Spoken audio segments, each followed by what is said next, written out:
Imagine your country is going through a huge political crisis. You have a new leader and several states have new governments. To add to this, not only is your country facing political crisis, but also economical, health, and defense. And then, the worst thing that could ever happen happens. The coronavirus hits Malaysia. Malaysia was in some serious trouble. But don't you ever underestimate the power of Malaysians.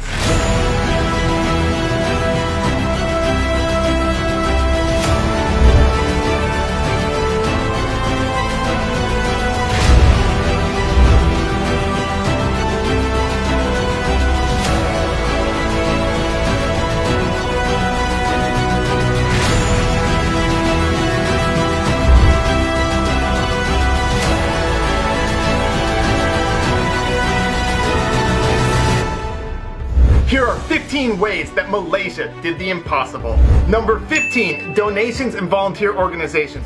So many people volunteered and so many organizations helped out. For example, Amaret provided healthcare workers with food, AC units, and raised over 3 million ringgit for medical supplies. Number 14, top doctor. Dr. Noor Hassam Abdullah has been ranked one of the top doctors in the entire world at fighting the coronavirus. And not only does he present accurate facts, he's able to do it in a way that gathers support and also keeps people calm as he does it.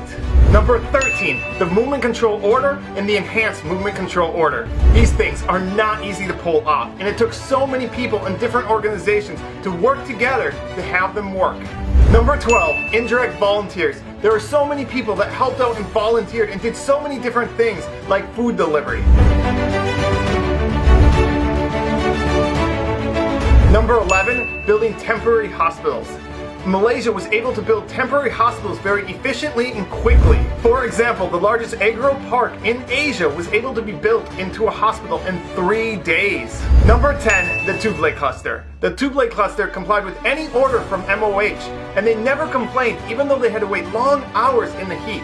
Number 9, banks. Banks lent to the borrowers for 6 months. Number 8, universities. Universities allowed students to stay for free and provided them food as well. Number 7, stipends. Nearly 4 million homes received up to 1,600 ringgit. Number 6, ignoring politics. Opposition leaders came together and forgot about politics for the good of Malaysia. Now that is really cool. Number 5, protecting the most vulnerable. Malaysia did a great job in protecting those that were most vulnerable, homeless and foreign workers. They were put in public halls and provided a tent. Number 4, Malaysians returning home. Malaysians returning home from overseas were provided a free hotel, free food, and COVID-19 testing during their 2-week quarantine.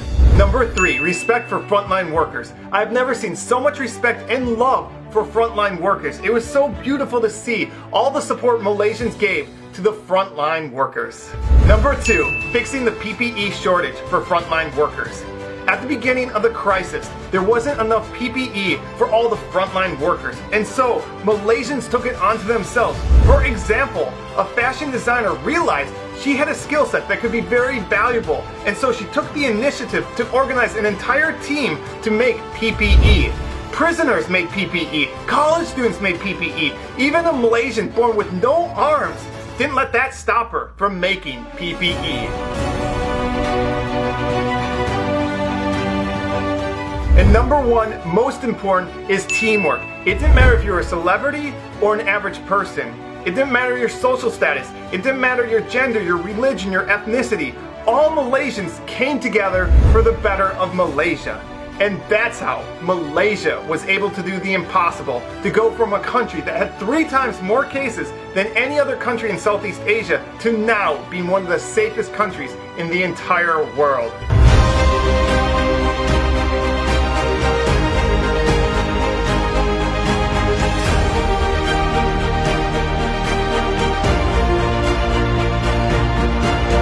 And lastly, I'd like to thank all the Malaysians that helped make this video possible. So many of you wrote to me, sent me videos and pictures, and specifically Pacific Baku, who's a motorcycle rider, let me take lots of his footage, along with Q Productions, who took beautiful drone shots. And you can find links to their channels in the description. So thank you to all of you who helped make this video possible.